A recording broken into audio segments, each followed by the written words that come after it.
Welcome to Learner Bee Extra. I am Shivani Chauhan. इस video में हम लोग देखेंगे क्लास 10 साइंस की बुक का चैप्टर 6 लाइफ प्रोसेस के इंटेक्स्ट क्वेश्चन। तो इसमें इंटेक्स्ट क्वेश्चन देखेंगे और धीरे धीरे हम लोग सारे चैप्टर्स के क्वेश्चन आंसर्स कवर करेंगे। बोर्ड्स में ये बहुत ज़्यादा पूछे जाते हैं। तो पहला क्वेश्चन है, why is diffusion insufficient to meet the oxygen requirements of multi cellular organisms like humans. तो देखिए डिफ्यूजन क्या होता है, पहले तो डिफ्यूजन क्या होता है, गैसेस का पास होना। तो बेसिकली अगर एक गैस जैसे कि कार्बन डाइऑक्साइड हमारी स्किन के थ्रू ही बाहर चली जाए और ऑक्सीजन अंदर आ जाए, तो यही प्रोसेस होता है डिफ्यूजन का। बट ह्यूमन बींग्स में ये प्रोसेस नहीं होता है। मेनली ये प्रोसेस जो होता है वो सिंगल सेलुलर ऑर्गेनिज्म में होता है। तो यही हमसे क्वेश्चन पूछा गया है कि डिफ्यूजन का जो प्रोसेस है, मतलब ऑक्सीजन का डिफ्यूज़ होना मल्टी सेलुलर ऑर्गेनिज्म जैसे कि ह्यूमंस में पॉसिबल क्यों नहीं है, या फिर हमारी सारी डिमांड्स को ये मीट क्यों नहीं कर पाता है। तो देखिए इसका आंसर है, in multi cellular organisms like humans all the body cells are not in direct contact with the surrounding environment. तो जैसे हम ह्यूमंस हैं, हमारी जो बॉडी के सेल्स हैं वो डायरेक्ट सराउंडिंग के एनवायरनमेंट के कांटेक्ट में नहीं होते। हमारी बॉडी में बहुत सारे मिलियंस बिलियंस ऑफ सेल्स हैं, तो सारे के सारे सेल्स एनवायरनमेंट के कांटेक्ट में नहीं होते हैं।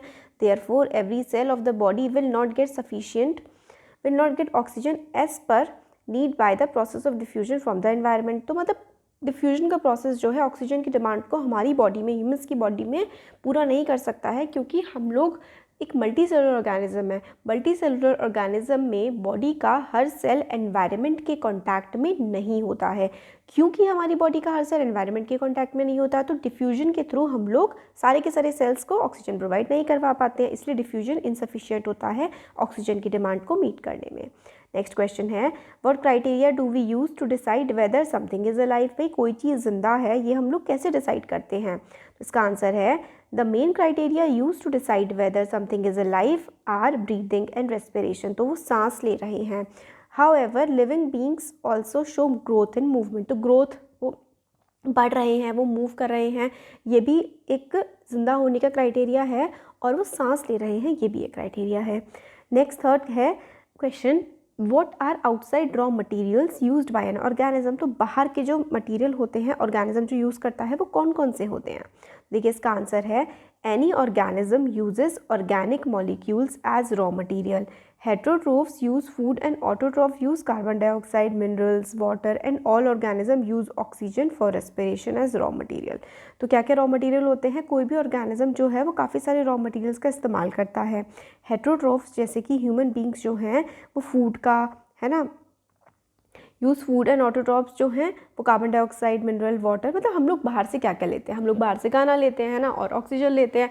और इसी तरीके से जो पेड़ होते हैं वो कार्बन डाइऑक्साइड, मिनरल, वाटर हमारे अपने एनवायरनमेंट से लेते हैं रॉ मटेरियल के, कच्चे माल के तौर पे। क्वेश्चन नंबर 4 है, what processes would you consider essential for maintaining life. Life को मेंटेन करने के लिए कौन कौन से प्रोसेस आपकी बॉडी में होना बहुत ज़रूरी है। तो देखिए न्यूट्रिशन, रेस्पिरेशन, ट्रांसपिरेशन, एक्सक्रीशन, ये सारी की सारी चीज़ें अगर आपकी नहीं होंगी तो बॉडी में प्रॉब्लम आ सकती है। जीने के लिए 4 प्रोसेस बहुत इंपॉर्टेंट है। ये सब क्या क्या है ये आगे हम क्वेश्चन आंसर्स के थ्रू ही चैप्टर में समझ लेंगे। अब पेज नंबर 101 के क्वेश्चंस हैं, डिफरेंस बताना है autotrophic and heterotrophic mode of nutrition में। तो देखिए ऑटोट्रॉप्स का मतलब होता है जो अपना खाना खुद बनाते हैं, और हेटेरोट्रॉप्स जो दूसरों पर डिपेंड करते हैं अपने खाने के लिए। तो autotrophic nutrition, in this mode of nutrition organisms makes और सिंथेसाइज इट्स ओन फूड। तो अपना खाना जो है ऑर्गेनिज्म ऑटोट्रॉप्स खुद बनाते हैं, और इस मोड में ऑर्गेनिज्म अपना खाना खुद नहीं बनाते हैं हेटेरोट्रॉफ में।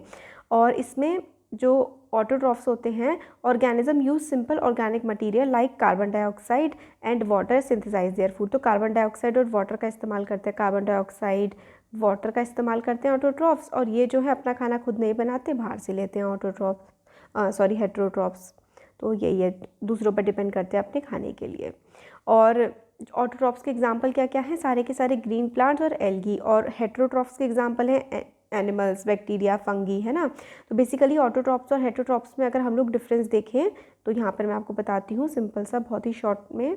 अगर हम लोग ऑटोट्रॉफ्स का देखें, है ना, ऑटोट्रॉफ्स क्या करते हैं, ऑटोट्रॉफ्स अपना खाना खुद बनाते हैं। तो ऑटोट्रॉफ्स का अगर हम देखें तो ऑटोट्रॉफ्स क्या करते हैं, यहाँ पर देखते हैं। देखिए अगर हम लोग एक लाइन बनाएं, यहाँ पर ऑटोट्रॉफ्स लिखें और यहाँ पे हेटेरोट्रॉफ्स लिखें, तो ऑटोट्रॉफ्स में makes their own food, make their own food, ठीक है, देयर ओन फूड, तो अपना खाना ये खुद बनाते हैं। और हेटेरोट्रॉफ्स जो है टेक फूड बाहर से लेते हैं, take fruit food from outside, है ना।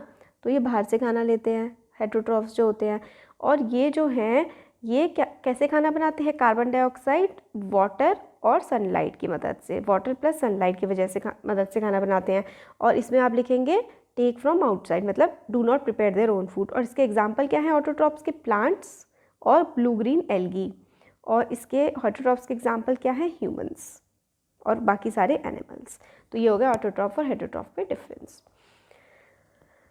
अब इस पेज का नेक्स्ट क्वेश्चन है, question number 2, where do plants get each of the raw materials required for photosynthesis. तो प्लांट को जो फोटोसिंथेसिस के लिए रॉ मटेरियल है वो कहाँ से मिलता है, तो बहुत ही सिंपल है। कौन कौन सा रॉ मटेरियल होता है, कार्बन डाइऑक्साइड। कार्बन डाइऑक्साइड जो है प्लांट्स को कार्बन डाइऑक्साइड एनवायरनमेंट से मिलती है स्टोमेटा की हेल्प से। तो स्टोमेटा ओपन होता है, क्लोज होता है, उससे क्या होता है, गैसेस एक्सचेंज होता है। ये हमने जब चैप्टर पढ़ा था तभी समझा था। तो कार्बन डाइऑक्साइड जो है प्लांट को बाहर से मिल जाता है। वाटर जो है, plant absorb water from the roots of the soil and transport to leaves. तो पानी जो है वो जड़ों से मिल जाता है और लीव्स तक पहुंच जाता है। Sunlight, plants get sunlight from sun. तो सनलाइट कहाँ से मिलती है प्लांट को, सूरज से।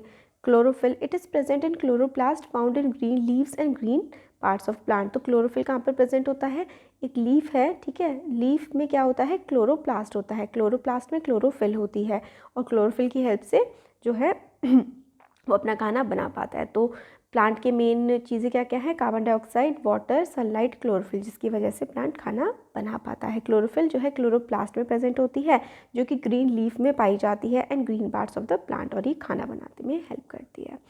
नेक्स्ट क्वेश्चन है, question number 3, what is the role of acid in our stomach. हमारे पेट में भाई एसिड क्यों होता है। देखिए इसका आंसर ये है, to make acidic medium which is necessary for the activation of enzyme pepsin. तो हमने जब चैप्टर में भी देखा था कि पेप्सिन एंजाइम होता है, उसके एक्टिवेशन के लिए हम लोगों को बहुत ज़्यादा ज़रूरत होती है HCl की। To kill bacteria which the food में कंटेन। तो बैक्टीरिया को किल करने में भी काम आता है, जो जैसे कुछ बैक्टीरिया होते हैं फूड में प्रेजेंट हो सकते हैं, तो उस बैक्टीरिया को किल करने के भी काम आता है। तो पेप्सिन एंजाइम एक्ट हो जाए, एक क्या क्या होता है पेट में हमारे, HCl होता है ना, हमारे पेट में एक तो HCl प्रेजेंट होता है, एक पेप्सिन होता है और एक म्यूकस होता है। तो पेप्सिन के एक्टिवेशन के लिए HCl की ज़रूरत होती है और बैक्टीरिया को किल करने के लिए। क्वेश्चन नंबर 4 है, what is the function of digestive enzyme. तो डाइजेस्टिव एंजाइम जो होते हैं उनका क्या काम होता है, तो the food we eat is a complex nature. तो फूड जो हम खाना खाते हैं ना वो काफ़ी कॉम्प्लेक्स होता है, उसमें काफ़ी सारे कॉम्प्लेक्स मॉलिक्यूल होते हैं। तो डाइजेस्टिव एंजाइम जो है ना break down these complex molecule. तो डाइजेस्टिव एंजाइम कॉम्प्लेक्स मॉलिक्यूल को ब्रेक डाउन करते हैं स्मॉलर मॉलिक्यूल्स में और वो अच्छे से हमारी वॉल्स ऑफ इंटेस्टाइन एब्जॉर्ब कर ले। तो बेसिकली एंजाइम क्या करते हैं, जो कॉम्प्लेक्स फूड है ना उसको सिंपल फूड में कन्वर्ट करते हैं। सिंपल सा आंसर ये है कि जो एंजाइम्स है वो कॉम्प्लेक्स फूड मटेरियल को सिंपल फूड मटेरियल में कन्वर्ट करते हैं ताकि हमारी इंटेस्टाइन उसको अच्छे से एब्जॉर्ब कर पाए। नेक्स्ट क्वेश्चन है, how is the small intestine design to absorb digested food. तो जो स्मॉल छोटी वाली इंटेस्टाइन होती है वो किस तरीके से डिज़ाइन की जाती है ताकि उसमें खाना एब्जॉर्ब हो पाए। तो देखिए ये चीज़ बड़ी इंपॉर्टेंट है, अच्छे से समझिए। The small intestine is designed to provide maximum area for absorption of digested food. तो स्मॉल इंटेस्टाइन को इस तरीके से डिज़ाइन किया जाता है ताकि ज़्यादा से ज़्यादा खाना वो एब्जॉर्ब कर पाए। कैसे डिज़ाइन किया जाता है, ताकि उसका मैक्सिमम सरफेस एरिया वो प्रोवाइड कर पाए ज़्यादा से ज़्यादा खाने के डाइजेशन के लिए। तो small intestine is design to provide maximum area for absorption of digested food and its transfer into blood for its circulation into the body. तो ताकि ज़्यादा से ज़्यादा अच्छे से एब्जॉर्ब हो पाए और फिर ब्लड में न्यूट्रिएंट्स ट्रांसफ़र कर पाए। For this the inner lining of the small intestine has numerous finger like projections called villi. तो ये वाला पार्ट बहुत इंपॉर्टेंट है कि जो स्मॉल इंटेस्टाइन होती है उसमें छोटी छोटी फिंगर जैसी प्रोजेक्शन का मतलब होता है जो चीज़ बाहर निकली होती है। तो स्मॉल इंटेस्टाइन में छोटी छोटी विली जैसी ऐसी फिंगर सी बाहर निकली होती हैं, फिंगर लाइक प्रोजेक्शन जिसको विली कहते हैं। The villi are richly supplied with blood vessels which take the absorb food to each and every cell of the body. तो विली जो है वो काफ़ी ज़्यादा रिचली सप्लाइड होती है ब्लड वेसल्स से। इसका क्या मतलब है कि जो जितनी भी विली होती है ना उसमें बहुत सारी ब्लड वेसल्स जो है वो ब्लड प्रोवाइड कर रही होती हैं which take the absorb food to each and every cell of the body. तो जो ब्लड वेसल्स होती है जो कि विली से जुड़ी हुई होती है, अब विली ने खाना एब्जॉर्ब किया, अब ये जो ब्लड वेसल इससे जुड़ी हुई है ना इस एब्जॉर्ब खाने को पूरे बाकी बॉडी में पहुंचा देगी। तो विली प्रेजेंट होती है स्मॉल इंटेस्टाइन में ताकि एब्जॉर्प्शन के लिए सरफेस एरिया बढ़ जाए और विली जो है उसमें काफ़ी ज़्यादा वो होता है, काफ़ी सारी ब्लड वेसल्स होती है जिसकी हेल्प से एब्जॉर्ब फूड पहुंचा दिया जाता है पूरी बॉडी में। पेज नंबर 105 के अब क्वेश्चंस देख लेते हैं कुछ। तो पेज नंबर 105 का पहला क्वेश्चन है, what advantage over an aquatic organism does a terrestrial organism have with regard to obtaining oxygen for respiration. तो देखिए, जो टेरेस्ट्रियल ऑर्गेनिज्म यानी कि ज़मीन पर रहने वाला जानवर जो है, उसको पानी में रहने वाले जानवर से किस तरीके से ऑक्सीजन लेने में ज़्यादा हेल्पफुल, मतलब ज़मीन पर रहने वाला कैसा ज़्यादा आसानी से ऑक्सीजन ले लेता है एज़ कम्पेयर टू जो जानवर पानी के अंदर रहते हैं, उनको ऑक्सीजन कम कैसे मिलती है या फिर किस तरीके से उनको दिक्कत होती है। देखिए इसका आंसर है, aquatic organism use oxygen dissolved in surrounding water. तो जो देखिए, जो मछलियाँ होती हैं या फिर जो जानवर पानी में रहते हैं ना, वो जो पानी में डिजॉल्व्ड ऑक्सीजन होती है ना, उसका इस्तेमाल करते हैं। Since air dissolved in water has Fairlie low concentration of oxygen, aquatic animals have much faster breathing rate. तो क्योंकि देखिए क्या होता है ना, जो उनके लिए जो एक्वेटिक एनिमल्स हैं जो कि पानी में रह रहे हैं, उनको तो ऑक्सीजन सिर्फ और सिर्फ पानी से मिलती है। अब पानी में ऑक्सीजन बहुत ज़्यादा तो होती नहीं है, इसलिए क्या होता है कि जो उनका ब्रीदिंग रेट होता है ना, मतलब सांस लेने का जो रेट होता है एक्वेटिक एनिमल्स का, जैसे कि फिशेस का, टर्टल, सी हॉर्स वगैरह जो होते हैं, जो पानी के अंदर रहते हैं, वो काफ़ी तेज़ तेज़ सांस लेते हैं ताकि वो अच्छे से ऑक्सीजन को एब्जॉर्ब कर पाएँ, क्योंकि पानी में कम ऑक्सीजन होती है। और जो टेरेस्ट्रियल ऑर्गेनिज्म है, जो ज़मीन पर रहते हैं, उनके लिए तो बड़ा बढ़िया, एटमॉस्फेयर में तो बड़ी सारी ऑक्सीजन होती है, तो वो आराम से ऑक्सीजन ले पाते हैं। They have much less breathing rate than aquatic organism. तो आपसे ये भी क्वेश्चन पूछा जा सकता है कि एक्वेटिक एनिमल का ब्रीदिंग रेट ज़्यादा होता है या फिर टेरेस्ट्रियल। टेरेस्ट्रियल का मतलब होता है ज़मीन पर रहने वाले जानवर। तो देखिए, जो पानी में रहते हैं ना, उनका ब्रीदिंग रेट ज़्यादा होता है। नेक्स्ट क्वेश्चन है, what are the different ways in which glucose is oxidise to provide energy in various organism. तो ग्लूकोज किस तरीके से ऑक्सीडाइज होता है, मतलब कैसे ग्लूकोज में ऑक्सीजन जाती है और फिर एनर्जी प्रोड्यूस होती है। तो देखिए इसका आंसर है, first step of break down of glucose. तो हम लोगों ने डायग्राम के थ्रू भी देखा था किस तरीके से होता है। ग्लूकोज जो है वो 6 कार्बन मॉलिक्यूल होता है। इसमें क्या हो, फर्स्ट स्टेप में तो 6 carbon molecule take place in the cytoplasm of the cell of the organism. जो कोई भी जो ऑर्गेनिज्म है ना, हर ऑर्गेनिज्म में साइटोप्लाज्म होता है। तो साइटोप्लाज्म में जो है कार्बन मॉलिक्यूल टूटता है। एक कार्बन मॉलिक्यूल क्या होता है, जैसे ग्लूकोज है, ग्लूकोज में 6 कार्बन होते हैं, तो ये कार्बन टूटते हैं। This process yields 3 carbon molecule compound called pyruvate. तो देखिए क्या होता है ना, 6 कार्बन, यहाँ पर ये वाली चीज़ आप देखिए किस तरीके से होता है, ये बहुत इंपॉर्टेंट है, हमने चैप्टर समझा था तब भी देखा था, ये बुक का ही है आपका। ग्लूकोज में क्या होते हैं, 6 कार्बन मॉलिक्यूल होते हैं। साइटोप्लाज्म में ब्रेक डाउन हो रहा होता है ग्लूकोज का और पाइरूवेट बनता है। पाइरूवेट जो है वो एक 3 कार्बन मॉलिक्यूल कंपाउंड होता है। तो ग्लूकोज था, ग्लूकोज का साइटोप्लाज्म में ब्रेक डाउन हुआ ऑक्सीजन की हेल्प से, पाइरूवेट बना जो कि 3 कार्बन मॉलिक्यूल कंपाउंड है।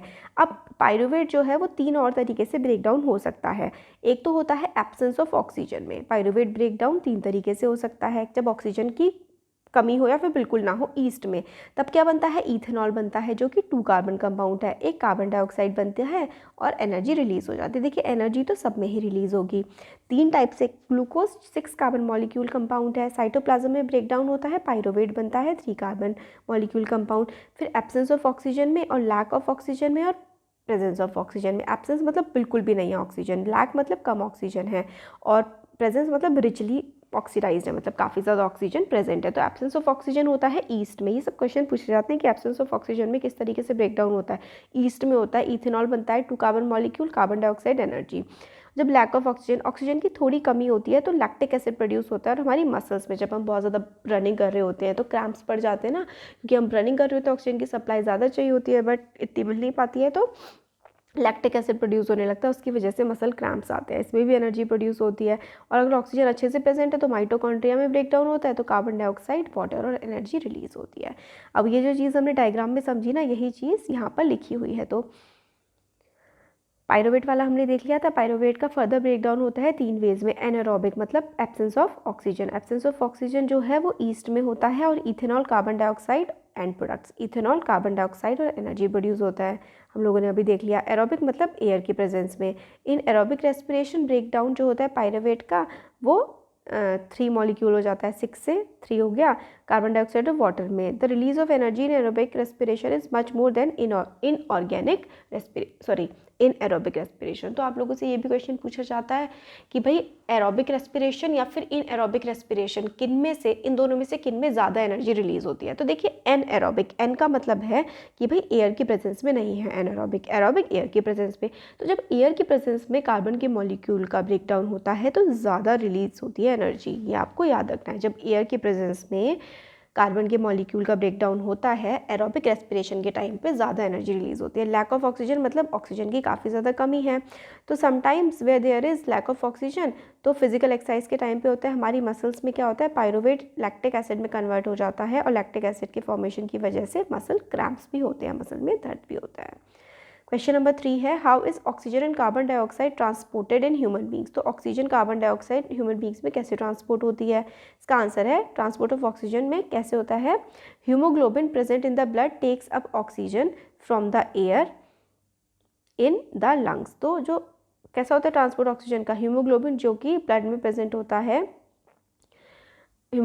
ब्लड में हीमोग्लोबिन प्रेजेंट होता है, वो ऑक्सीजन लेता है हवा में से और लंग्स में जाता है। फिर उसके बाद it carries the oxygen to tissues which are deficient in oxygen before releasing it. तो मतलब बेसिकली क्या है, हम लोगों से ट्रांसपोर्ट ऑफ ऑक्सीजन पूछा गया है ना, तो हीमोग्लोबिन जो कि ब्लड में प्रेजेंट होता है वो ऑक्सीजन लेता है हवा में से, लंग्स में लेकर के जाता है और जहाँ जहाँ भी ऑक्सीजन की कमी होती है वहाँ पहुँचा देता है। अब transport of carbon dioxide, carbon dioxide कैसे ट्रांसपोर्ट होती है?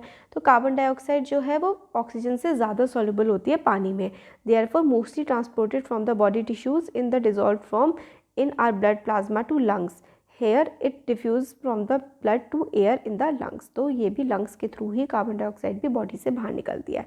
यहाँ पे एक और क्वेश्चन ये बनता है कि कार्बन डाइऑक्साइड जो है वो ज़्यादा घुलती है पानी में एज़ कम्पेयर टू ऑक्सीजन, तो ब्लड के थ्रू ट्रांसपोर्ट हो जाती है, टिश्यूज से ब्लड प्लाज्मा से लंग्स में जाती है और फिर बाहर चली जाती है। लंग्स के थ्रू हमारी बॉडी से कार्बन डाइऑक्साइड हम लोग बाहर छोड़ देते हैं।